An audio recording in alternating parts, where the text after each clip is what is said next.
Good morning વિદ્યાર્થી મિત્રો। આજના લેક્ચરમાં આપણે ઓક્સિડેશન આંકના નિયમો એમાં આગળ વધીશું। અગાઉના લેક્ચરમાં ઓક્સિજન સુધી નિયમ નંબર 5 સુધી ઓક્સિજનના ઓક્સિડેશન આંક કેવી રીતે નક્કી કરવો એમાં જોવા મળતા જુદા જુદા અપવાદ જે હતા ત્યાં સુધી આપણે નિયમોનો અભ્યાસ કર્યો હતો। હવે અગાઉના જે 5 નિયમો શીખવાડ્યા એ તમે બરાબર તૈયાર કર્યા હોવા જોઈએ અને ના કર્યા હોય તો હજુ પણ બરાબર પાક્કા નિયમોને તૈયાર કરી દેજો। ઓકે, હવે ઓક્સિડેશન આંક નક્કી કરવાના છઠ્ઠા નિયમ તરફ આગળ વધીએ। નિયમ નંબર 6 ઓક્સિડેશન આંક નક્કી કરવાનો છઠ્ઠો નિયમ જે છે હેલોજન સમૂહના તત્વો માટે। હેલોજન સમૂહના તત્વો એટલે સમૂહ 17 ના તત્વો જેમાં હેલોજન તરીકે ફ્લોરીન, ક્લોરીન, બ્રોમીન, આયોડીન આ તત્વો આવે તો હેલોજન તત્વો મોટા ભાગે એના હેલાઇડ સંયોજનો બનાવે છે જેમાં તેનો ઓક્સિડેશન આંક -1 જોવા મળે છે। આમ હેલોજન તત્વો મોટા ભાગે -1 ઓક્સિડેશન આંક ધરાવે છે જે એના હેલાઇડ સંયોજનો કહેવાય। કારણ કે હેલોજન સમૂહ 17 ના તત્વો એની બાહ્યતમ કોષમાં 7 ઇલેક્ટ્રોન હોય, પરિણામે એ અષ્ટક પૂર્ણ કરવા 1 ઇલેક્ટ્રોન મેળવે અને 1 ઇલેક્ટ્રોન મેળવતા એ હેલાઇડ આયનમાં ફેરવાય છે x-1। એટલા માટે મોટા ભાગેનો ઓક્સિડેશન આંક -1 જોવા મળે છે। તો હેલોજન તત્વો એ -1 વીજભાર ધરાવતા હોવાથી હેલાઇડ સંયોજનોમાં એનો ઓક્સિડેશન આંક -1 જોવા મળે છે જેમાં સમાવેશ થાય ફ્લોરીન, ક્લોરીન, બ્રોમીન, આયોડીન વગેરે। સમૂહ 17 ના હેલોજન તત્વોમાં સમાવિષ્ટ તત્વોમાં છે ફ્લોરીન, ક્લોરીન, બ્રોમીન, આયોડીન વગેરે। જે તત્વો એને આપણે કોમન હેલોજન દર્શાવવા માટે x સંજ્ઞા વડે નિર્દેશ કરીએ છીએ। તો હેલોજન માટે યાદ રાખવાનું કે એનો ઓક્સિડેશન આંક મોટા ભાગે -1 હોય છે। કેમ -1? કારણ કે 1 ઇલેક્ટ્રોન મેળવવાનું પ્રબળ વલણ ધરાવે છે અને હેલાઇડ સંયોજનો બનાવે છે માટે। હવે હેલોજન તત્વો માટે ઓક્સિડેશન આંક -1 હોય એવું જરૂરી નથી। ઓક્સિજનની જેમ હાઇડ્રોજનની જેમ હેલોજન તત્વમાં પણ અપવાદ જોવા મળે છે। કારણ હેલોજન સમૂહના તત્વો કયા? તો આગળ જણાવ્યું પ્રમાણે હેલોજન સમૂહના તત્વો એમાં સમાવેશ થાય ફ્લોરીન, ક્લોરીન, બ્રોમીન અને આયોડીન। જે પૈકી ફ્લોરીન એ આખા આવર્ત કોષ્ટકમાં સૌથી વધુ વિદ્યુતઋણ તત્વ છે। એટલે ફ્લોરીન સૌથી વધુ વિદ્યુતઋણ તત્વ હોવાથી એનો ઓક્સિડેશન આંક હંમેશા -1 જ હોય છે। કારણ કે આવર્ત કોષ્ટકમાં સૌથી વધુ વિદ્યુતઋણ તત્વ છે એટલે એનો ઓક્સિડેશન આંક હંમેશા એના આયન સ્વરૂપે હોય ત્યારે -1 ઓક્સિડેશન આંક જ ધરાવે છે। પરંતુ ત્યારે ફ્લોરાઇડ આયન તરીકે હોય ત્યારે તટસ્થ ફ્લોરીન હશે ત્યારે એનો ઓક્સિડેશન આંક 0 થશે। બરાબર, તટસ્થ અણુમાં ઓક્સિડેશન આંક 0 થશે પણ જ્યારે આયન બનાવશે ત્યારે એમાં -1 વીજભારિત આયન જ જોવા મળે। જ્યારે એ સિવાયના ક્લોરીન, બ્રોમીન અને આયોડીન જે ફ્લોરીન કરતા કદમાં મોટા હોય એવા આ તત્વો એ ઓક્સિજન સાથે જોડાય તત્વ ઓક્સિજન સાથે ત્યારે ઓક્સિજન એ ClBr કરતા વધુ વિદ્યુતઋણ તત્વ। આવર્ત કોષ્ટકમાં ફ્લોરીન પછી બીજા ક્રમે સૌથી વધુ વિદ્યુતઋણ તત્વ છે ઓક્સિજન। એટલે ફ્લોરીન એ સૌથી વધુ વિદ્યુતઋણ છે, એ હંમેશા ઋણાયન બનાવે। જ્યારે ClBr એ ઓક્સિજન કરતા ઓછા વિદ્યુતઋણ હોવાથી જો આ તત્વો ઓક્સિજન સાથે જોડાય અથવા ફ્લોરીન સાથે જોડાય ત્યારે જે તત્વ વધુ વિદ્યુતઋણ હોય એ ઋણ આયન બનાવે. ઓક્સિજન તત્વ સાથે જોડાય ત્યારે ઓક્સિજન એ -2 વીજભારિત ઓક્સાઇડ આયન બનશે, જેમાં એનો ઓક્સિડેશન આંક -2 થશે. એટલે ઓક્સિજનનો ઓક્સિડેશન આંક -2 ગણીને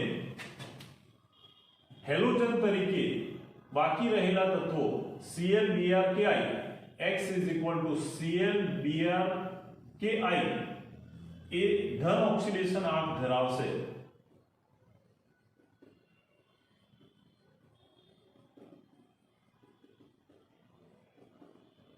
એક બે ઉદાહરણ જોઈશું એટલે તમને ખ્યાલ આવશે. બરાબર? તો યાદ રાખવાનું છે કે ફ્લોરીન એ તટસ્થ અણુ હશે તો એનો ઓક્સિડેશન આંક 0 થશે, અથવા આયન સ્વરૂપે હશે તો એનો ઓક્સિડેશન આંક -1 જ હશે.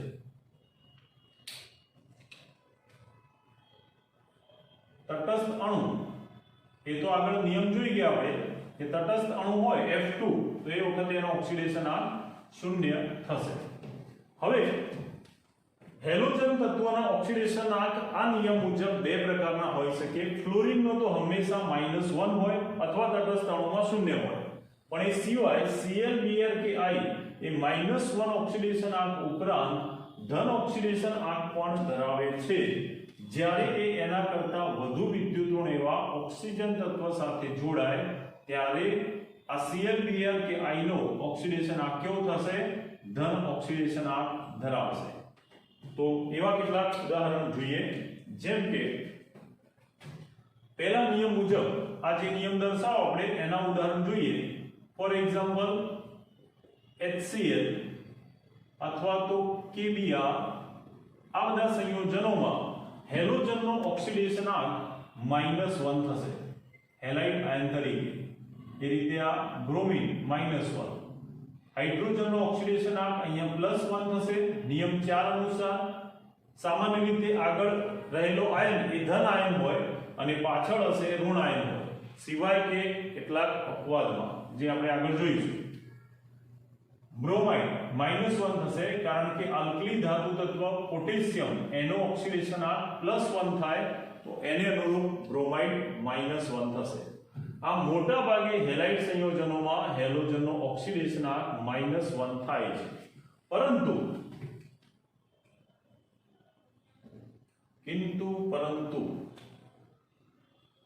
this is અપવાદ એને આપણે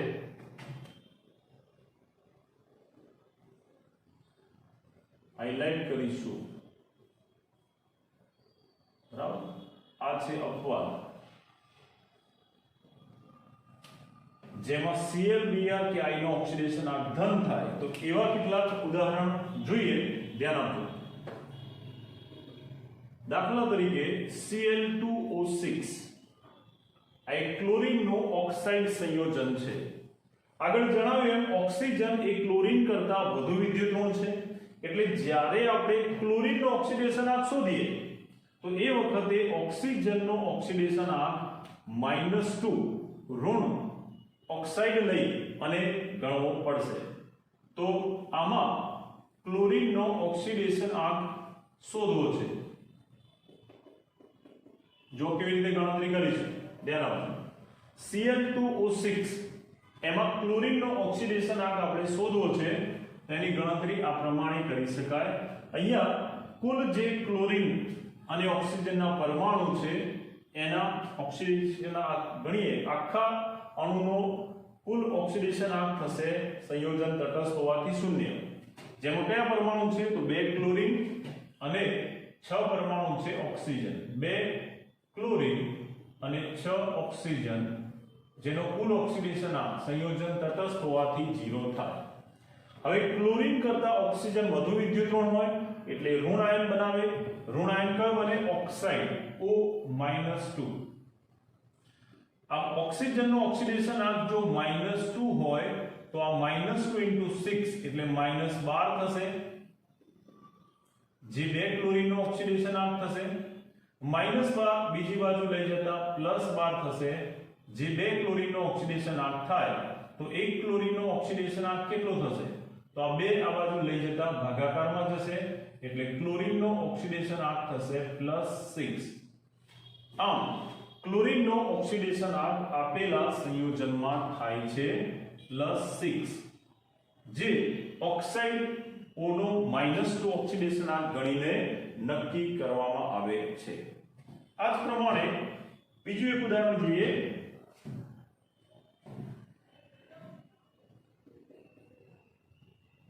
નંબર 2 HiO4 પર આયોડિક એસિડ જેને કહેવાય એમાં આ લીટી દોરેલું તત્વ એનો ઓક્સિડેશન આંક ગણો પ્રશ્ન પૂછાય કે પર આયોડિક એસિડ અથવા HiO4 માં આયોડિન અથવા લીટી દોરેલી હોય એ તત્વનો ઓક્સિડેશન આંક ગણો તો આખા સંયોજન તટસ્થ છે એટલે આ સંયોજનમાં આપણે નક્કી કરવો છે આયોડિન નો ઓક્સિડેશન આંક એની ગણતરી કરીશું જે રીતે આગળ ગણતરી કરી આપણે ક્લોરીન માટે એ રીતે હવે એ રીતે આની ગણતરી કરીએ તો HiO4 માં આવેલા તત્વો કયા તો આમાં આવેલા તત્વો છે hydrogen plus iodine plus 4 oxygen અને એનો સંયોજન આખું તટસ્થ છે માટે એનો કુલ ઓક્સિડેશન આંક થશે 0 હવે નિયમ નંબર 4 યાદ કરો હાઇડ્રોજનનો ઓક્સિડેશન આંક જ્યારે ધન આયન તરીકે હોય આગળ હોય ત્યારે +1 હોય ઓક્સિજન આયોડિન કરતા વધુ વિદ્યુત ઋણ એટલે ઋણ વીજભારિત ઓક્સાઇડ આયન તરીકે ગણવો તો હવે ઓક્સિડેશન આંક ગણીએ આ થશે +1 H+1 પ્લસ આ 4 દુ 8 જે -8 થશે is equal to 0 અને આયોડિન એનો ઓક્સિડેશન આંક ગણીએ તો I બરાબર આ 1 અને -8 એટલે 7 થશે 1 - 8 is equal to 7 એટલે I - 7 is equal to 0 therefore I is equal to -7 બીજી તરફ જતા +7 થશે એટલે આયોડિન નો ઓક્સિડેશન આંક થશે +7 HiO4 માં તો આ રીતે ઓક્સિડેશન આંક ગણી શકાય કોઈ પણ સંયોજન આપેલું હોય આયન આપેલો હોય તો એનો ઓક્સિડેશન આંક આ પ્રમાણે ગણતરી કરવાનો રહેશે ઓકે ચલો હવે નિયમ નંબર 7 જોઈએ નિયમ 7 જોઈએ પહેલા આપણે કેટલાક બહુપરમાણુય આયનો માટે ઓક્સિડેશન આંક ગણી લઈએ ધ્યાન આપો જેમ કે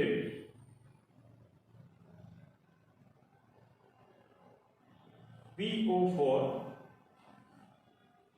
3- ફોસ્ફેટ આયન જેને કહેવાય ફોસ્ફેટ આયન PO4 3- આ ફોસ્ફેટમાં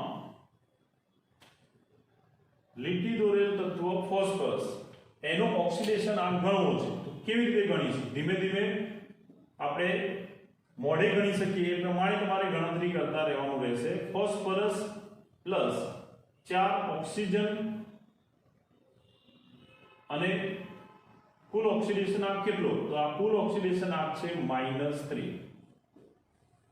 હવે ફોસ્ફરસ અને ઓક્સિજન એમાં ઓક્સિજન જ્યારે ઋણ આયન તરીકે હોય ત્યારે એ ઓક્સાઇડ O- સ્વરૂપે હોય તો હવે એમાં ઓક્સિડેશન આંકની ગણતરી કરીએ ફોસ્ફરસ નો ઓક્સિડેશન આંક ગણવો છે ઓક્સિજન -2 * 4 -8 થશે is equal to -3 આ -8 બીજી તરફ લઈ જતા એ -8 માંથી થઈ જશે +8 8 - 3 એટલે આ થશે +5 જે થશે ફોસ્ફરસ નો ઓક્સિડેશન આંક આમ ફોસ્ફરસ નો ઓક્સિડેશન આંક ફોસ્ફેટમાં ફોસ્ફરસ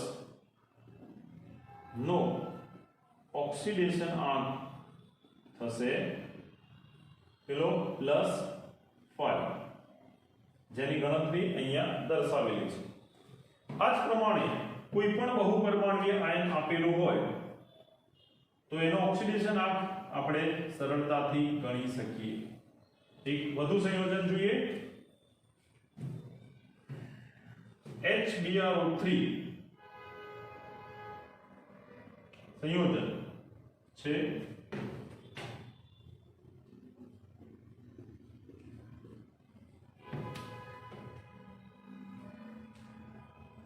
HbRO3 એમાં બ્રોમિન નો ઓક્સિડેશન આંક કેટલો થશે તેની ગણતરી કરીએ. તો આગળ સમજાવ્યું એમ હાઇડ્રોજન નિયમ 4 મુજબ એનો ઇથેન આયન તરીકે છે, માટે એનો ઓક્સિડેશન આંક +1 થશે.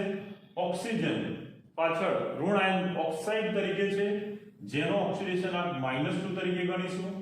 H Br 3 ઓક્સાઇડ, ઓક્સાઇડના 3 આયનો, આખા સંયોજન એનો કુલ ઓક્સિડેશન આંક અણુ તટસ્થ હોવાથી આ આખો અણુ તટસ્થ હોવાથી એનો કુલ ઓક્સિડેશન આંક થશે 0.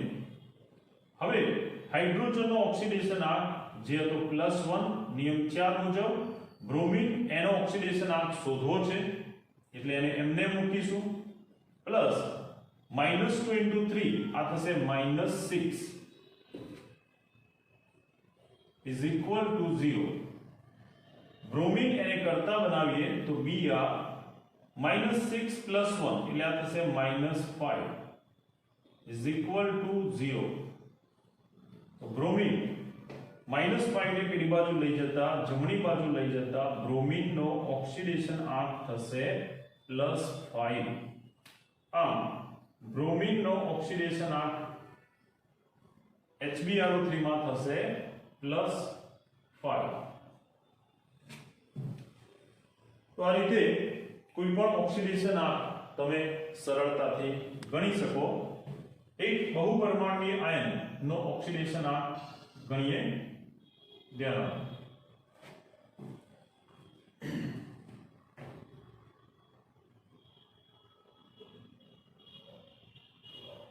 ClO3 જેને કહેવાય પરક્લોરેટ આયન. ક્લોરેટ એમાં ક્લોરીન નો ઓક્સિડેશન આંક ગણવો છે તો ક્લોરીન નો ઓક્સિડેશન આંક નક્કી કરવા માટે ગણતરી કરીએ. Cl + 3 oxide is equal to, અહીંયા જો કુલ વીજભાર આપેલો છે -1.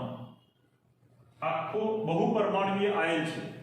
બહુપરમાણુય આયનનો કુલ વીજભાર એ એના બધા જ પરમાણુના ઓક્સિડેશન આંકનો કુલ સરવાળો કહેવાય. હવે આગળ જોઈ ગયા નિયમ નંબર 6 માં એ પ્રમાણે ક્લોરીન કરતા ઓક્સિજન વધુ વિદ્યુત ઋણ હોય તો એ ઓક્સાઇડ O -2 ઓક્સિડેશન આંક ગણીને ક્લોરીનનો ધન ઓક્સિડેશન આંક નક્કી કરી શકાય. તો અહીંયા ક્લોરીનનો ઓક્સિડેશન આંક નક્કી કરીએ. આ -2 * 3 એટલે આ -6 થશે. જે -6 ને બીજી તરફ લઈ જતા એ આ બાજુ આવશે +6 થશે. -2 * 3 -6, આ -6 જમણી બાજુ લઈ જતા +6 થઈ જશે. 6 - 1 એટલે ક્લોરીનનો ઓક્સિડેશન આંક થશે +5. જે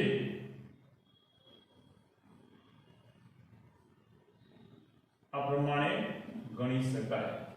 ઓકે, તો આ રીતે ઓક્સિડેશન આંક નક્કી કરવા માટે કુલ ઓક્સિડેશન આંક અને આપેલા પરમાણુ અણુના બધા જ પરમાણુ પૈકી કોઈ એકનું મૂલ્ય અજ્ઞાત હોય તો બાકીના પરમાણુઓને ઓક્સિડેશન આંકના નિયમો જો યાદ હશે તો તમે ગણી શકશો.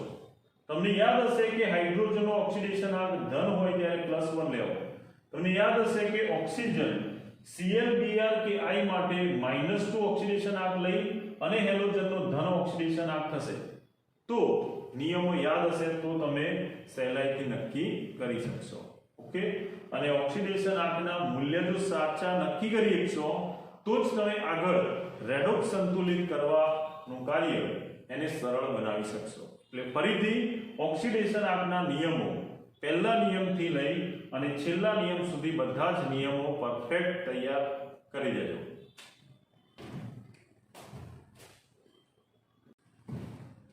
હવે ઓક્સિડેશન આંક નક્કી કરવાના નિયમોમાં સાતમા નિયમ તરફ આગળ વધીએ, જે નિયમ છે સહસંયોજક બંધ માટેનો. નિયમ નંબર 7, સહસંયોજક સંયોજનો ખાસ કરીને કાર્બનિક સંયોજન, એમાં કાર્બન જ્યારે સહસંયોજક બંધથી જોડાય છે, જે તમે ઓર્ગેનિકમાં ધોરણ 10 ના ચેપ્ટરમાં શીખ્યા હશો અને 11મા ધોરણમાં પણ ઓર્ગેનિકના જે ચેપ્ટર આવશે એમાં ડિટેલમાં આપણે એનો અભ્યાસ કરીશું. એટલે જો ધોરણ 10 માં તમને કાર્બનિક સંયોજનો વિશેનો ખ્યાલ ઓછો હશે તો અત્યારે હાલ થોડી તકલીફ પડી શકે, પરંતુ આપણે એને ડિટેલમાં સમજાવીશું અને ઓર્ગેનિકના ચેપ્ટર્સ ચાલ્યા પછી તમે એને વધુ સારી રીતે સમજી શકશો. તો સહસંયોજક બંધ ધરાવતા કાર્બનિક સંયોજન, સહસંયોજક બંધ ધરાવતા કાર્બનિક સંયોજનોમાં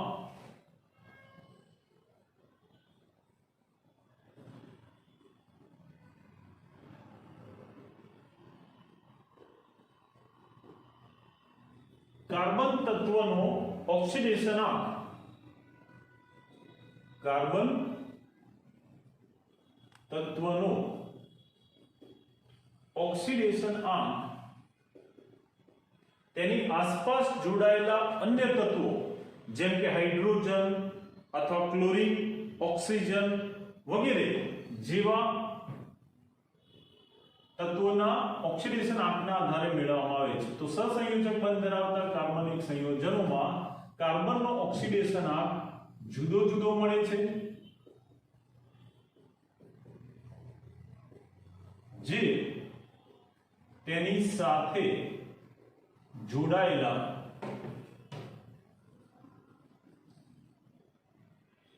અન્ય તત્વોના વિદ્યુત ઋણતાને આધારે મળતા ઓક્સિડેશન આંક પરથી નક્કી કરી શકાય છે. ધ્યાન આપો કેવી રીતે, આપણે એને કેટલાક ઉદાહરણથી સમજીએ. જેમ કે સૌથી સાદું અને સરળ સ્વરૂપ હાઇડ્રોકાર્બન સંયોજનોનું છે એ છે મિથેન. મિથેન જેનું અણુ સૂત્ર છે CH4. નોર્મલી આપણે એવું સમજીએ કે પાછળ હોય એ ઋણ આયન હોય અને આગળ હોય ધન આયન હોય, પરંતુ સહસંયોજક સંયોજનોમાં વિદ્યુત ઋણતાના આધારે ધન કે ઋણ આયન થતા હોય છે. એટલે ત્યાં ઋણ આયન કે ધન આયન એ વિદ્યુત ઋણતાના આધારે નક્કી થશે. જેમ કે CH4 માં કાર્બન સાથે હાઇડ્રોજન જોડાય છે, ત્યારે કાર્બન સાથે જોડાયેલો હાઇડ્રોજન ઓછો વિદ્યુત ઋણ હોવાને કારણે હાઇડ્રોજનનો ઓક્સિડેશન આંક +1 નિયમ 4 અનુસાર હોય છે અને એના પરથી કાર્બનનો ઓક્સિડેશન આંક નક્કી કરી શકાય. તો મિથેનમાં કાર્બનનો ઓક્સિડેશન આંક નક્કી કરવો હોય, કાર્બન પરમાણુ, તો એનો ઓક્સિડેશન આંકની ગણતરી આ રીતે થઈ શકે. ધ્યાન આપજો બરાબર. મિથેનમાં કાર્બન સાથે 4 હાઇડ્રોજન જોડાયેલા છે. મિથેન એ તટસ્થ અણુ છે જેમાં ઓક્સિડેશન આંકની ગણતરી આ પ્રમાણે કરી શકાય. સૌથી પહેલા મિથેનમાં આવેલા પરમાણુ છે કાર્બન અને 4 હાઇડ્રોજન આવેલા છે, એટલે કાર્બન +4 ઓક્સિડેશન આંક થશે હાઇડ્રોજનનો, ઇઝ ઇક્વલ ટુ આખો અણુ તટસ્થ હોવાથી કુલ ઓક્સિડેશન આંક 0 થશે. હવે અહીંયા હાઇડ્રોજન પાછળ છે એનો મતલબ એવો નથી કે ઋણ આયન છે -1 ઓફ હાઇડ્રાઇડ. હાઇડ્રોજન કાર્બન કરતા વધુ ધન વિદ્યુતમય કહેવાય એટલે હાઇડ્રોજનનો ઓક્સિડેશન આંક અહીંયા +1 થશે. જેના આધારે જો આપણે ઓક્સિડેશન આંક ગણીએ તો આ +1 એવા 4 એટલે +4 થશે. કુલ ઓક્સિડેશન આંક 4 * +1 એટલે +4.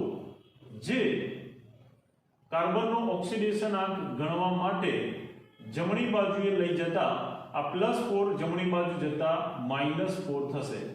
એટલે કાર્બનનો ઓક્સિડેશન આંક મિથેનમાં થશે -4.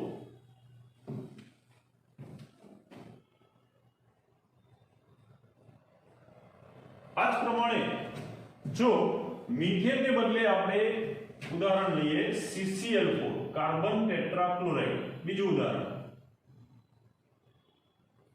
તો કાર્બન ટેટ્રાક્લોરાઇડ CCl4 એમાં લીટી દોરેલ તત્વ એટલે કે કાર્બનનો ઓક્સિડેશન આંક એની ગણતરી કરીએ તો કાર્બનનો ઓક્સિડેશન આંક કેટલો થશે?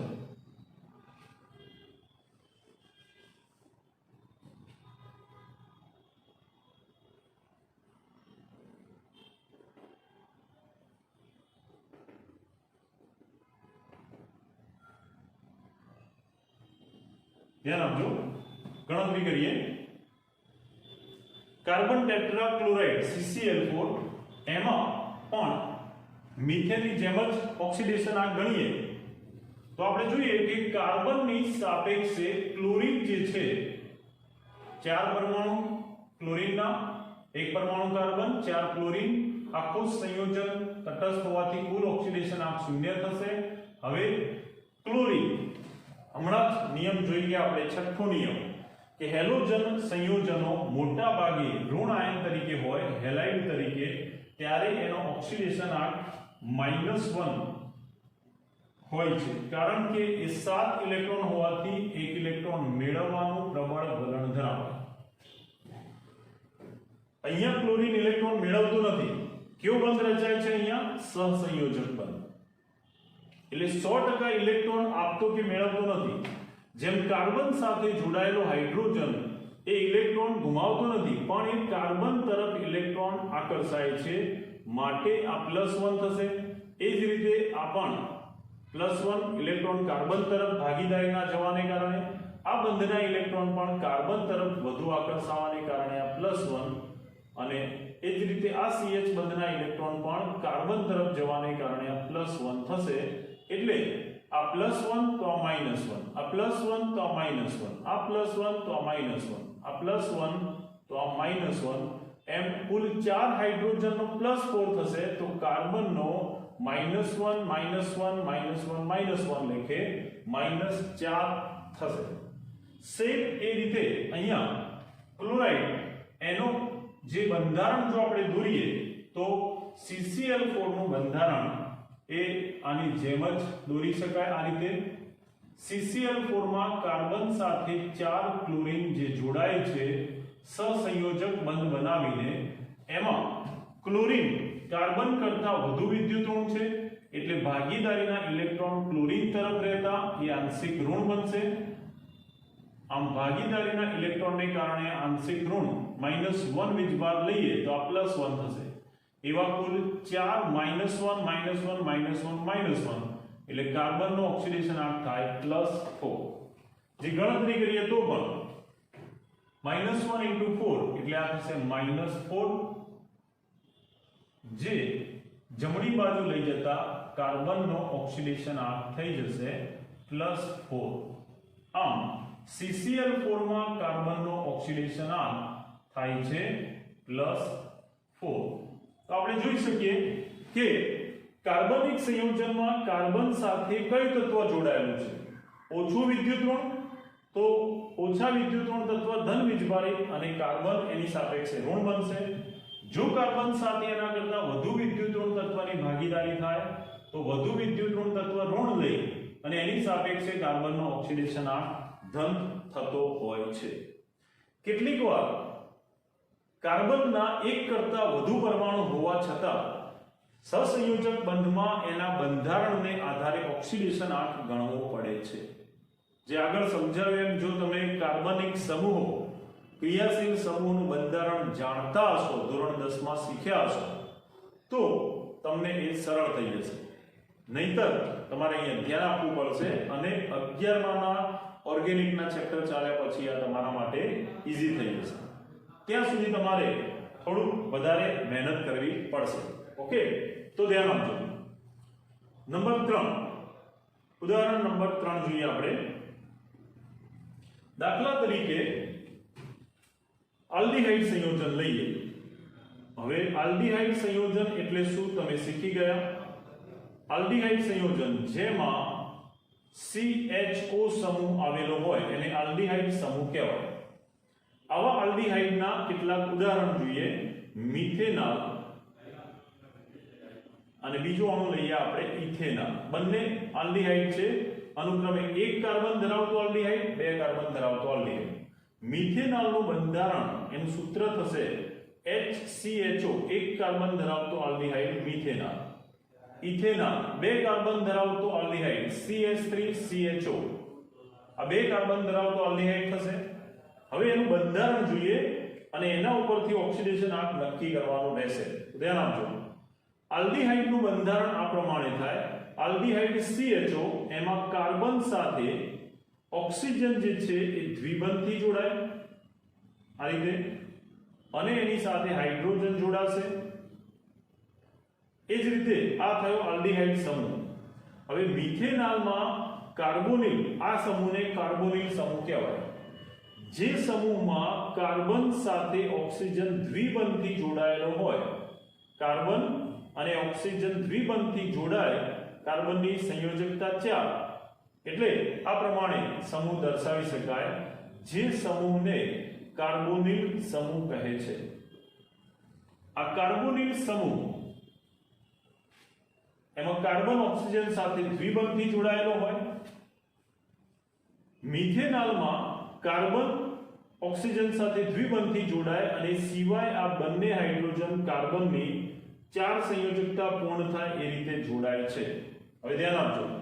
આપણે એનો ઓક્સિડેશન આંક બંધારણ પરથી નક્કી કરીએ તો કાર્બનની સાપેક્ષે ઓક્સિજન વધુ વિદ્યુત ઋણ, એટલે એના બે બંધના ઇલેક્ટ્રોન આ બાજુ આવશે. કાર્બન અને ઓક્સિજનના બે બંધના બે ઇલેક્ટ્રોન આ બાજુ આવતા ઓક્સિજનનો ઓક્સિડેશન આંક થશે -2. તો કાર્બનનો ઓક્સિડેશન આંક થશે એનાથી વિરુદ્ધ. આ -2 બને તો આ +2 થશે. એ જ રીતે CH બંધમાં બંધનું ઇલેક્ટ્રોન હાઇડ્રોજન તરફ જતા આ +1 થાય તો આ થશે -1. એ જ રીતે આ CH બંધનું ઇલેક્ટ્રોન યુગ્મ CH બંધમાં કાર્બન વધુ વિદ્યુત ઋણ છે, માટે ઇલેક્ટ્રોન જશે કાર્બન તરફ, એટલે ઓછો વિદ્યુત ઋણ એવો આ ધન વીજભારિત બનશે ઇલેક્ટ્રોન દૂર જતા, જ્યારે આ એની સાપેક્ષે -1 થશે. એ જ રીતે આ CH બંધનું ઇલેક્ટ્રોન કાર્બન તરફ જતા કાર્બન ફરીથી -1 વીજભાર ધારણ કરશે અને હાઇડ્રોજન બનશે +1. તો આપણે જોઈએ કે આ જે કાર્બોનિલ સમૂહનો કાર્બન છે એનો ઓક્સિડેશન આંક ઓક્સિજન -2 અને આ +2, આ +1 આ -1, આ +1 આ -1, તો એનો કુલ ઓક્સિડેશન આંક થયો કેટલો? તો -2 +2 એટલે એનો કુલ ઓક્સિડેશન આંક થશે 0. આમ ફોર્માલ્ડિહાઇડ, મિથેનોલનું બીજું પ્રચલિત નામ છે ફોર્માલ્ડિહાઇડ, જેનું IUPAC નામ છે મિથેનોલ. એમાં કાર્બોનિલ સમૂહના કાર્બનનો ઓક્સિડેશન આંક 0 થાય છે, જે તમે બંધારણ ઉપરથી નક્કી કરી શકો. જો પરમાણુની સંખ્યાથી નક્કી કરો તો 2H + C + O, બે હાઇડ્રોજન છે, એક કાર્બન છે અને એક ઓક્સિજન છે, જેનો કુલ ઓક્સિડેશન આંક 0 છે. હાઇડ્રોજનનો ઓક્સિડેશન આંક +1, એવા બે એટલે આ +2, કાર્બનનો ઓક્સિડેશન આંક શોધવો છે. ઓક્સિજનનો ઓક્સિડેશન આંક -2 ઓક્સાઇડમાં એટલે આ થશે -2. તો કાર્બન આ +2 -2 ની જગ્યા કાર્બનનો ઓક્સિડેશન આંક થશે 0. આ રીતે પણ તમે ગણતરી કરી શકો. હવે આ જ પ્રમાણે આપણે 2 કાર્બન વાળા આલ્ડીહાઇડ ઇથેનોલ અથવા જેનું સામાન્ય નામ છે એસિટાલ્ડીહાઇડ, આનું સામાન્ય નામ છે એસિટાલ્ડીહાઇડ.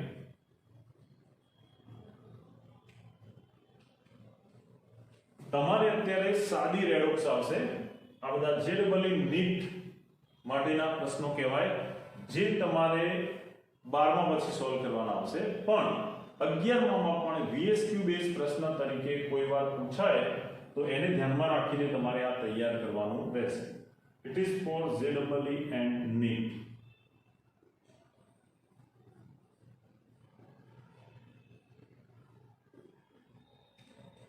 તો ધ્યાન ઇથેનોલ જેનું બંધારણ જો દર્શાવીએ તો આ થશે CH3 CHO જેનું બંધારણ C ડબલ બોન્ડ OH આ પ્રમાણે થાય. CH3 એટલે કાર્બન સાથે 3 હાઇડ્રોજન જોડાશે, જેમાં હાઇડ્રોજનનો ઓક્સિડેશન આંક +1 +1 +1 એટલે આ ટોટલ થશે +3. તો એની સાપેક્ષે કાર્બનનો ઓક્સિડેશન આંક -3. હવે કાર્બન કાર્બન વચ્ચે જ્યારે બંધ રચાય તો બંને સમાન પરમાણુ છે, બંનેના કેન્દ્રમાં 6 પ્રોટોનનું ઇલેક્ટ્રોન આકર્ષણ લાગે એટલે ઇલેક્ટ્રોન યુગ્મ મધ્યમાં રહેશે. માટે આ બંધને કારણે કોઈ ધન કે ઋણ બનશે નહીં. બરાબર. કાર્બનના બંને કેન્દ્ર ભાગીદારીના ઇલેક્ટ્રોન ઉપર સરખું બળ લગાડે તો ઇલેક્ટ્રોન યુગ્મ મધ્યમાં રહેતા કોઈ ધન કે ઋણ બનશે નહીં. અને એટલા માટે કાર્બનનો આ પરમાણુનો ઓક્સિડેશન આંક થશે -3. ચલો હવે આપણે આને કારણે આના ઉપર કોઈ ધન કે ઋણ ઓક્સિડેશન આંક બનશે નહીં. ચલો આ કાર્બનનો ઓક્સિડેશન આંક ગણીએ તો આ જે કાર્બન છે આને આપણે A કાર્બન કહી દઈએ અને આને B કહી દઈએ. તો કાર્બનના B પરમાણુનો ઓક્સિડેશન આંક થઈ ગયો -3. હવે A કાર્બનનો ઓક્સિડેશન આંક ગણીએ હાઇડ્રોજન +1 તો આ -1 થશે. ઓક્સિજન વધુ વિદ્યુત ઋણ બે બંધ આ બાજુ 2 ઇલેક્ટ્રોન આવતા આ -2 થશે તો આ થશે +2. તો કુલ ઓક્સિડેશન આંક કેટલો થાય તો +2 -1 એટલે 2 - 1 કાર્બનનો ઓક્સિડેશન આંક થશે +1. તો એસિટાલ્ડીહાઇડમાં જે A કાર્બન દર્શાવેલો છે આ કાર્બન એનો ઓક્સિડેશન આંક એ થશે +1, જ્યારે આ B કાર્બન જે છે એનો ઓક્સિડેશન આંક થશે -3. આમ એક જ અણુમાં બંધારણને આધારે કાર્બનના ઓક્સિડેશન આંક જુદા જુદા થશે. જે તમે બંધારણ શીખ્યા હશો અથવા આગળ શીખશો એટલે આ નિયમો તમારા માટે સરળ થઈ જશે. પણ ત્યાં સુધી થોડી તકલીફ કદાચ પડી શકે જો તમને બંધારણ કે કાર્બનિક સંયોજન વિશે બરાબર ડિટેલમાં શીખ્યા ના હોય તો. ઓકે, ચલો હવે આગળ વધીએ. હવે આપણે જોઈએ એક કીટોન અણુ number 3.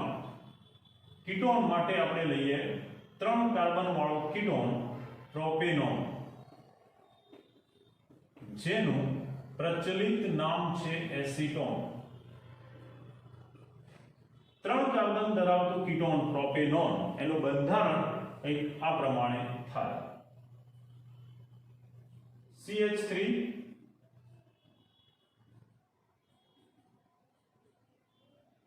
C double bond O CH3. ધ્યાન આપજો બરાબર. હવે વિદ્યુત ઋણતાના આધારે ઓક્સિડેશન આંક ગણીએ તો જેમાં કાર્બન કાર્બન વચ્ચે બંધ રચાયો એ બંધના ઇલેક્ટ્રોન યુગ્મ બરાબર મધ્યમાં રહેશે. આ બંધ કોઈના ઇલેક્ટ્રોન કોઈ પણ એક પરમાણુ તરફ જતા નથી, માટે આ બંને વચ્ચેનો બંધ એના ઇલેક્ટ્રોન મધ્યમાં રહેશે. એને કારણે કોઈ +1 કે -1 એવું બનશે નહીં. પણ એ સિવાય જો આપણે આને નંબર આપી દઈએ તો આ A કાર્બન, આ B કાર્બન અને આ C કાર્બન. A કાર્બન ઉપર 3 હાઇડ્રોજન જોડાયેલા છે જેનો ઓક્સિડેશન આંક +1 +1 +1 એટલે કુલ +3 થશે. તો કાર્બનનો ઓક્સિડેશન આંક એના જેટલો જ વિરુદ્ધ -3 થશે. બીજો કાર્બન B કાર્બન જેને દર્શાવ્યો એમાં કાર્બન કાર્બન બંધના ઇલેક્ટ્રોન બરાબર મધ્યમાં રહેતા કોઈ ઓક્સિડેશન આંક આની ઉપર જોવા મળશે નહીં. પરંતુ જે કાર્બનના ઓક્સિજન સાથે બંધ બને એમાં 2 ઇલેક્ટ્રોન યુગ્મ ઓક્સિજન તરફ જતા ઓક્સિજનનો ઓક્સિડેશન આંક -2 થશે. તો કાર્બનનો એટલો જ વિરુદ્ધ એટલે કે +2 ઓક્સિડેશન આંક થશે. આમ B કાર્બનનો ઓક્સિડેશન આંક થશે આ -2 તો આ +2. આ બંને બંધના ઇલેક્ટ્રોન મધ્યમાં રહેશે કારણ કે સમાન પરમાણુ વચ્ચે રચાયેલું બંધ છે. એ જ પ્રમાણે C કાર્બન પહેલા A કાર્બનના જેવું બંધારણ એનું છે જેમાં આ બંધના ઇલેક્ટ્રોન મધ્યમાં રહેશે પણ આ 3 CH બંધ એમાં હાઇડ્રોજનનો ઓક્સિડેશન આંક +1 +1 +1 એટલે -1 -1 -1 એમ કુલ ઓક્સિડેશન આંક આનો પણ થશે -3. એટલે કાર્બનિક સંયોજનમાં જે અણુ છે એના બંધારણને આધારે દરેક કાર્બન પરમાણુનો ઓક્સિડેશન આંક જુદો જુદો હોઈ શકે. જે ઓર્ગેનિક બરાબર શીખ્યા પછી તમને આવડી જશે. ચલો હવે આમાં ઓક્સિડેશન આંક ગણીએ તો A કાર્બનનો ઓક્સિડેશન આંક કેટલો તો એ બતાવ્યું છે પ્રમાણે -3 થશે. B કાર્બન એનો ઓક્સિડેશન આંક થશે +2 અને C કાર્બન એનો ઓક્સિડેશન આંક થશે અહીં દર્શાવ્યું છે પ્રમાણે -3. તો આ રીતે સહસંયોજક બંધ ધરાવતા કાર્બનિક સંયોજનમાં કાર્બન તત્વનો ઓક્સિડેશન આંક જુદો જુદો મળે છે. કાર્બન તત્વનો ઓક્સિડેશન આંક જુદો જુદો મળે છે જે એની સાથે જોડાયેલા અન્ય તત્વોના ઓક્સિડેશન આંક પરથી નક્કી કરી શકાય છે. એટલે આ નિયમ તમારા માટે વધારે મહેનત કરાવે એવો નિયમ કહેવાય પરંતુ ઓર્ગેનિક આવડશે એટલે તમને આવડી જશે. અત્યારે 11મા ધોરણમાં તમારે બેઝિક ઓક્સિડેશન આંક કાર્બનના આવશે. આ બધું આવવાની શક્યતા બહુ ઓછી રહેશે. ઓકે,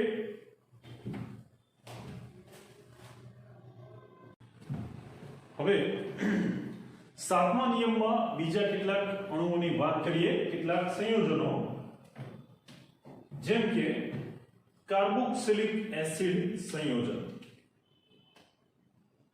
કાર્બન ધરાવતા સંયોજનોમાં એક આવશે કાર્બોક્સિલિક એસિડ સંયોજન જેનું સામાન્ય સૂત્ર છે RCOOH. જેના કેટલાક અણુઓના બંધારણ પરથી કાર્બનનો ઓક્સિડેશન આંક ગણીએ કાર્બનિક સંયોજનમાં કેટલો હોય તો એક કાર્બન વાળો એસિડ જે છે મિથેનોઇક એસિડ અથવા જેને સામાન્ય નામ છે ફોર્મિક એસિડ જેનું સૂત્ર થશે HCOOH.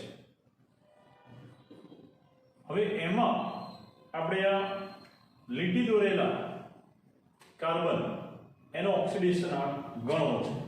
પ્રશ્ન આ રીતે પૂછાય, કોઈ અણુ આપેલો હોય અને પૂછાય કે નીચે લાઈન દોરેલા હોય એ તત્વનો ઓક્સિડેશન આંક ગણો તો એની ગણતરી કેવી રીતે કરીશું એ પણ ધ્યાન આપજો. કાર્બોક્સિલિક એસિડ મિથેનોઇક એસિડ જે એક કાર્બન ધરાવતો કાર્બોક્સિલિક એસિડ છે એનું બંધારણ કંઈક આ પ્રમાણે છે C ડબલ બોન્ડ O.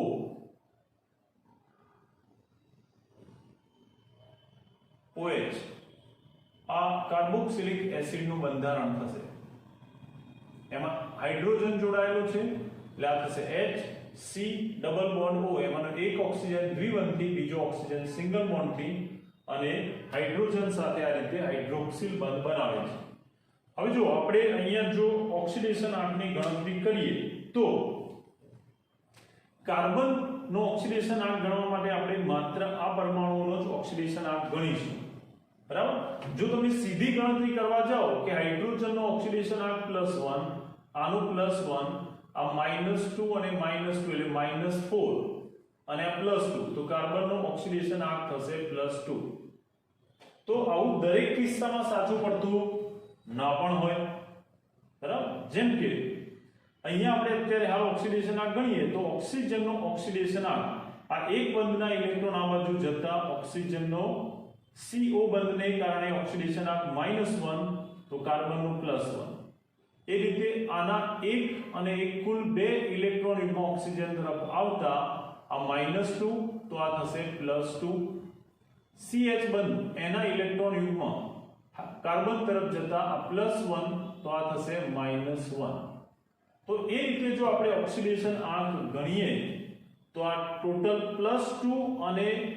-2 આને કારણે +1 અને આને કારણે -1 એટલે કુલ આ -1 +1 દૂર થતા કાર્બનનો ઓક્સિડેશન આંક અહીંયા થશે +2 જે ઉપર જે દર્શાવ્યું એ પ્રમાણે ઓક્સિડેશન આંક મળી જાય છે આ જ પ્રમાણે જો આપણે બે કાર્બન વાળો એસિડ લઈએ ઇથેનોઇક એસિડ અથવા જેનું પ્રચલિત નામ છે એસિટિક એસિડ જેનું બંધારણ થશે આ રીતે CH3COOH જેનું બંધારણ આ પ્રમાણે દર્શાવી શકાય અહીંયા આપણે કાર્બોક્સિલિક એસિડના કાર્બનનો ઓક્સિડેશન આંક ગણીએ જે અહીંયા મળે છે +2 આ કાર્બનનો ઓક્સિડેશન આંક જે કેટલો મળે છે +2 હવે એ જ કાર્બનનો ઓક્સિડેશન આંક ઇથેનોઇક એસિડમાં કેવો થાય તો એનું બંધારણ દર્શાવીએ CH3 એટલે આ થશે CH3 C double bond O OH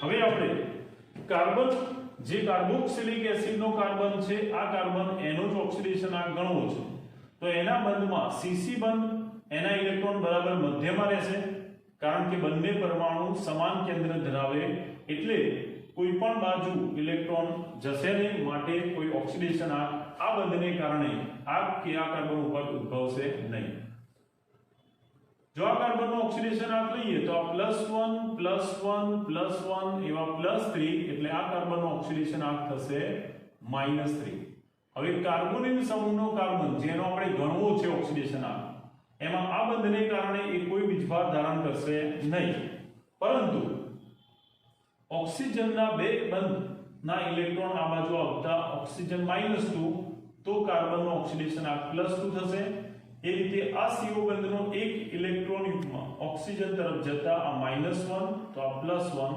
આમ કાર્બોનિલ સમૂહના કાર્બનનો કુલ ઓક્સિડેશન આંક થશે +2 * +1 એટલે કે +3 થશે આમ એક જ સમાજના એક જ ગ્રુપના કાર્બોક્સિલિક એસિડ વર્ગના હોવા છતાં મિથેનોઇક એસિડમાં કાર્બોનિલ કાર્બનનો ઓક્સિડેશન આંક +2 થાય છે જ્યારે ઇથેનોઇક એસિડમાં આ જ કાર્બોક્સિલિક એસિડનો કાર્બન ઓક્સિડેશન આંક +3 ધરાવે છે આમ કહી શકાય કે સહસંયોજક બંધમાં કાર્બનની સાથે અન્ય કયા તત્વો જોડાય છે એના આધારે કાર્બનનો ઓક્સિડેશન આંક જુદો જુદો મળતો હોય છે હવે એસિડ બાદ આપણે વાત કરીએ એસ્ટરની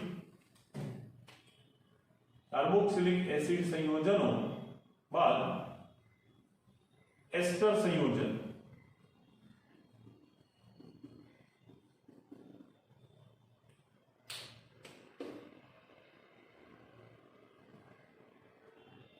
એસ્ટર સંયોજનો જેને COOR' આવા સામાન્ય સૂત્રથી દર્શાવી શકાય એનો એક અણુ લઈએ આપણે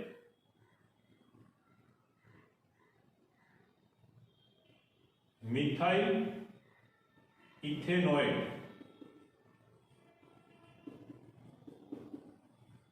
અથવા જેને કહેવાય મિથાઇલ એસિટેટ સૂત્ર પ્રમાણે થશે ઇથેનોઇડ CH3 C double bond O O આ એસ્ટર સમૂહ થયો જે એસિટેટ અથવા ઇથેનોઇડ આયન કહેવાય. આટલા ભાગને શું કહેવાય? બે કાર્બન વાળો ઇથેન એસ્ટર માટે ઓઇલ લગાડતા થશે ઇથેનોઇડ, જેની સાથે જોડાય છે મિથાઇલ. હવે એના કાર્બોનિલ કાર્બન નો ઓક્સિડેશન આંક ગણીએ તો કાર્બન કાર્બન વચ્ચે બંધનું ઇલેક્ટ્રોન યુગ્મ મધ્યમાં રહેશે, માટે આ બંધને કારણે કાર્બોનિલ કાર્બન દ્વિબંધ ધરાવતો આ કાર્બોનિલ સમૂહનો કાર્બન કોઈ વીજભાર ધરાવશે નહીં. પણ ઓક્સિજન સાથેનું આ ઇલેક્ટ્રોન યુગ્મ વધુ વિદ્યુતઋણ ઓક્સિજન તરફ જતા આ -1 તો આ +1 થશે. એ રીતે આ બે બંધના બે ઇલેક્ટ્રોન યુગ્મ ઓક્સિજન વધુ વિદ્યુતઋણ તરફ જતા આ ઓક્સિજન -2 તો આ એનાથી વિરુદ્ધ +2 જોવા મળશે. માટે કુલ ઓક્સિડેશન આંકનું મૂલ્ય આ કાર્બોનિલ કાર્બન માટે થશે +3 +2 * +1 ઓક્સિડેશન આંક થશે +3. હવે એ જ પ્રમાણે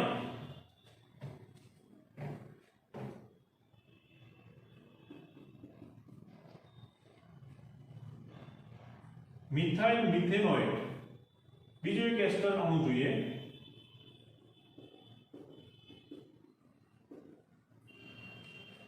જેનું બંધારણ આપણે અહીંયા દર્શાવીએ છીએ. તમારે હોમવર્કમાં કરવાનું રહેશે. CH3 C double bond O O CH3.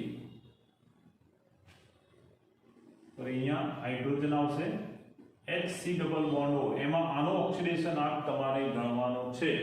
કેટલો થશે જાતે નક્કી કરજો. ઓકે, ચલો હવે આનો ઓક્સિડેશન આંક કેટલો થશે ચલો કહી દઉં તમને. વર્બલી ગણી દઈએ આપણે. ઓક્સિજન -1 આ +1 આ -2 આ +2 હાઇડ્રોજન +1 તો આ -1 એટલે કુલ ઓક્સિડેશન આંક થશે આનો +1 -1 0 +2 ઓક્સિડેશન આંક આનો થશે. બરાબર, ઝડપથી જાતે ગણવાનો પ્રયત્ન કરજો, આપણે પૂછી દઈએ. ચલો હવે એક છેલ્લો નિયમ જોઈ લઈએ, એની સાથે ઓક્સિડેશન આંકના નિયમો પૂરા થાય. ઓક્સિડેશન આંક નક્કી કરવા માટેનો છેલ્લામાં છેલ્લો નિયમ જે 8મો નિયમ છે તે નિયમ નંબર 8. કોઈ પણ પરમાણુ અણુ કે આયનનો ઓક્સિડેશન આંક નક્કી કરવો હોય તો એવો જે અણુ છે કે આયન છે એનો કુલ ઓક્સિડેશન આંક એ તેમાં રહેલા બધા જ પરમાણુ કે આયનોના કુલ ઓક્સિડેશન આંકનું મૂલ્ય દર્શાવે છે. એટલે આપણે એવું કહી શકીએ કે સંયોજનનો તટસ્થ અણુનો ઓક્સિડેશન આંક 0 લેવામાં આવે છે, પરંતુ કોઈ પણ બહુપરમાણુય આયન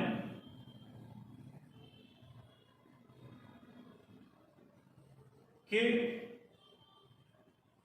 બહુપરમાણુય અણુ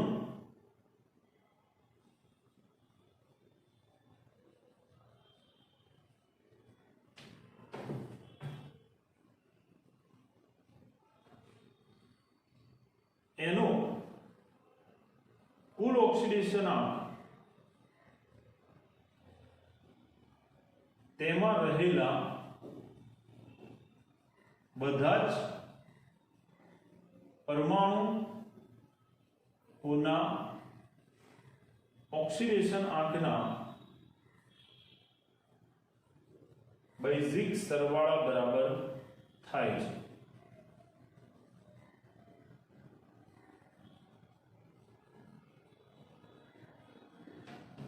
જેને આપણે કેટલાક ઉદાહરણથી સમજીએ. બરાબર, ધ્યાન આપજો. બહુપરમાણુય આયન જે આયન એક કરતા વધુ પરમાણુ બનેલો હોય કે બહુપરમાણુય અણુ જે અણુ એક કરતા વધુ પરમાણુ બનેલો હોય એનો કુલ ઓક્સિડેશન આંક એ તેમાં રહેલા બધા જ પરમાણુઓના ઓક્સિડેશન આંકના કુલ સરવાળા અથવા બેઝિક સરવાળા બરાબર થાય છે. જેમ કે આપણે કેટલાક ઉદાહરણો જોઈએ. ધ્યાન આપો. બીજો એક નિયમ સમૂહ 1 અને સમૂહ 2 ના તત્વો એનો ઓક્સિડેશન આંક હંમેશા નિશ્ચિત છે, જે યાદ રાખવાનું. સમૂહ 1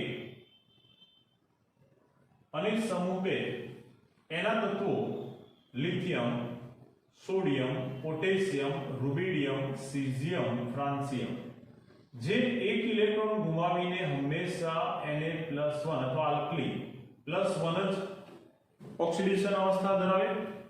આલ્કલી ધાતુ તત્વો હંમેશા +1 ઓક્સિડેશન અવસ્થા ધરાવે. એ રીતે સમૂહ 2 આલ્કલાઇન અર્ધધાતુ તત્વો beryllium, magnesium, calcium, strontium, barium, radium વગેરે આ સમૂહના તત્વો ઓક્સિડેશન આંક +2 જ ધરાવે છે. ફ્રાન્સિયમ અને રેડિયમ રેડિયો સક્રિય છે.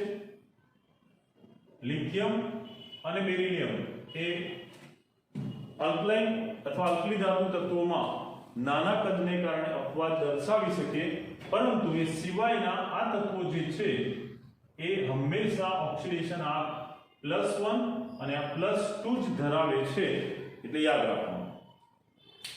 હવે આઠમો જે નિયમ છે એ નિયમ અનુસાર આપણે કેટલાક અણુના ઉદાહરણ જોઈએ. જેમ કે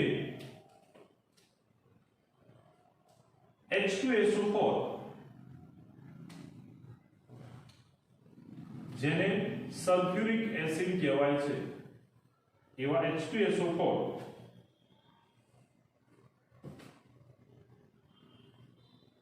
એમાં સલ્ફરનો ઓક્સિડેશન આંક ગણવો છે. તો H2SO4 સલ્ફ્યુરિક એસિડમાં સલ્ફરનો ઓક્સિડેશન આંક કેટલો? તો કેવી રીતે ગણીશું?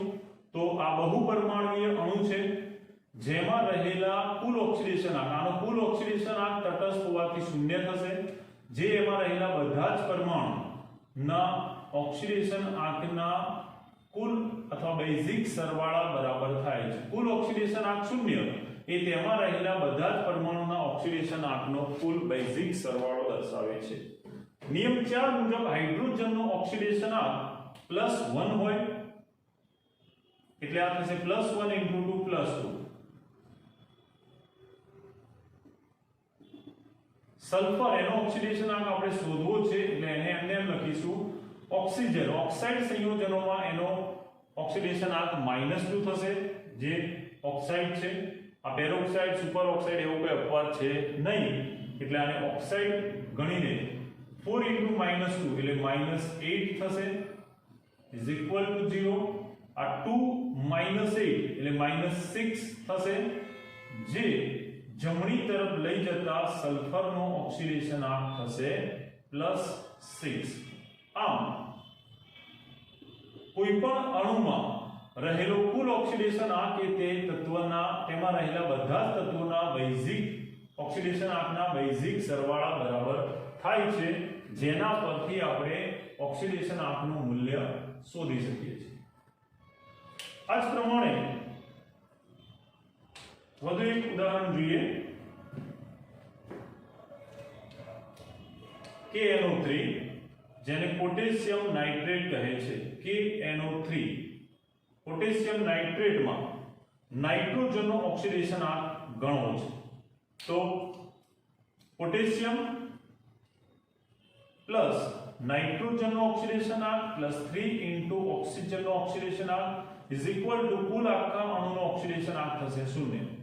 આમાં આપણે કોનો ગણવો છે? નાઇટ્રોજનનો. તો નાઇટ્રોજન તત્વનો ઓક્સિડેશન આંકનું મૂલ્ય કેટલું થાય? તો નાઇટ્રોજન જેનો ગણવો છે એને બાકી રાખીશું. પોટેશિયમ આગળ સમજાવ્યું એમ, પોટેશિયમ આલ્કલી ધાતુ તત્વ, એનો ઓક્સિડેશન આંક +1 લેવો. નાઇટ્રોજન એનો શોધવાનો છે. ઓક્સિજન ઓક્સાઇડ સંયોજનોમાં એનો ઓક્સિડેશન આંક -2 ગણતા આ -2 * 3 -6 થશે, = 0. આ +1 - 6 1 - 6 = -5 થશે, અને તેથી આ -5 બીજી તરફ લઈ જતા -5 + 5 થઈ જશે. ધેરફોર નાઇટ્રોજનનો ઓક્સિડેશન આંક થશે n is equal to +5. આમ ઓક્સિડેશન આંકનું મૂલ્ય કોઈપણ અણુ કે આયનમાં આ રીતે એના કુલ પરમાણુ બધા જ પરમાણુના બેઝિક ઓક્સિડેશન આંકના બેઝિક સરવાળા બરાબર લઈ અને નક્કી કરી શકાય છે. એ જ પ્રમાણે આયનની વાત કરીએ, બહુપરમાણુય આયન જેમ કે ધ્યાન આપજો એમોનિયમ આયન NH4+, એમાં એમોનિયમ આયનનો નાઇટ્રોજનનો ઓક્સિડેશન આંક શોધવો હોય તો નાઇટ્રોજન પ્લસ 4 હાઇડ્રોજન જેનો કુલ ઓક્સિડેશન આંક એના વીજભાર +1 બરાબર થશે.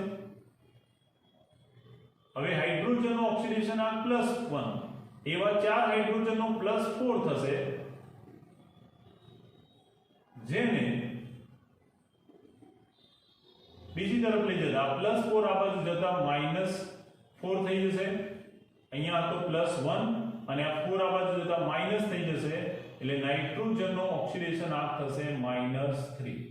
તો આ રીતે કોઈ પણ બહુપરમાણુય આયન હોય, આ બહુપરમાણુય આયન થશે એમોનિયમ આયન, એમાં નાઇટ્રોજનનો ઓક્સિડેશન આંક શોધી શકાય.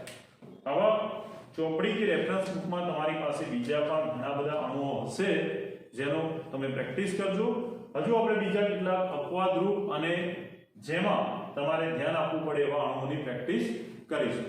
ઓકે, પણ ત્યાં સુધી ફરીથી 8 નિયમો બરાબર તૈયાર કરી દેજો અને એને એપ્લાય કરતા શીખી લેજો. Okay, bye, thank you.